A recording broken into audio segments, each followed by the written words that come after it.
আমরা এখন যাচ্ছি উটি, জাস্ট বেরোলাম। আর কটা বাচ্চা এখন? হ্যাঁ, সেলফি স্টিক নিতে ভুলে গেছি, বাট ইটস ওকে।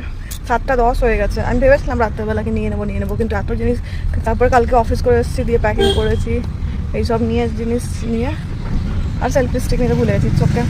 ফোনটাকে এমনি হাতে নিয়েই রেকর্ড করবো। এখন অলমোস্ট 7:10 বাজছে।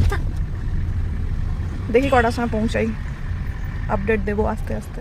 তো আমরা এখানে দাঁড়িয়েছি চা খাওয়ার জন্য। দেখি চাটা খেয়ে কোথায় যাই। গুগলু এখানে আছে, গুগলু যে এখানে দুষ্টুমি করছে, দেখি।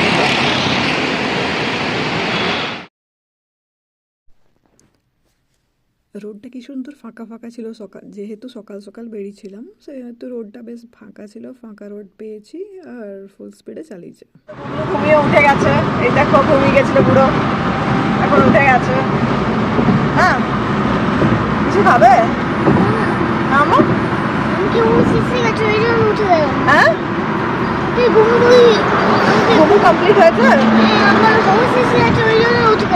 আচ্ছা, আবিরের ঘুমু কমপ্লিট হয়ে গেছে, এই জন্য উঠে গেছে। আর আমরা এখনো আমাকে ঘুমিয়ে আমি ঘুমিয়ে গেছি। তারপর আমাকে যেই উঠে এলাম আমি ওই রাস্তা চলে এলাম, তো আমি ওটাতে আমার হোস্টটা এসে গেল। আমরা মাঝখানে দাঁড়িয়েছিলাম লাঞ্চের জন্য। লাঞ্চ টাঞ্চ করে আবার আমরা বেরিয়েছি আবার সেই উটির পথেতে, তাকে আমরা সন্ধে হওয়ার আগে আগে পৌঁছে যাই। রোডটা বেশ ফাঁকা পাওয়া গেছে আর বেশ ভালোই স্পিডে যাচ্ছিল। এদিকে রোডগুলো কি সুন্দর দেখো না, আর সিনারিটাও কি ভালো। সামনে একটা কি সুন্দর পাহাড় দেখা যাচ্ছে আর পাশে ফুল গ্রিনারি। আর এই তো গাড়ি দেখলেই রেস করবে, তো দেখছে আলাদা একটা গাড়ি স্পিডে যাচ্ছে, তো ওকে টেক ওভার করবে। সেই জন্য বলবে কি স্পিডে যাব। সেসব নিয়েই চলে যাচ্ছিল।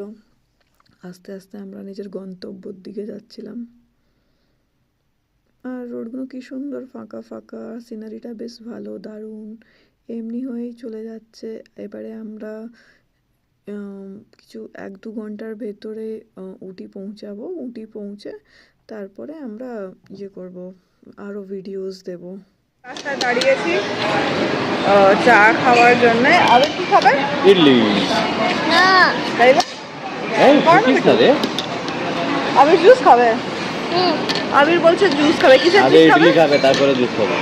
কিসের জুস খাবে আবির?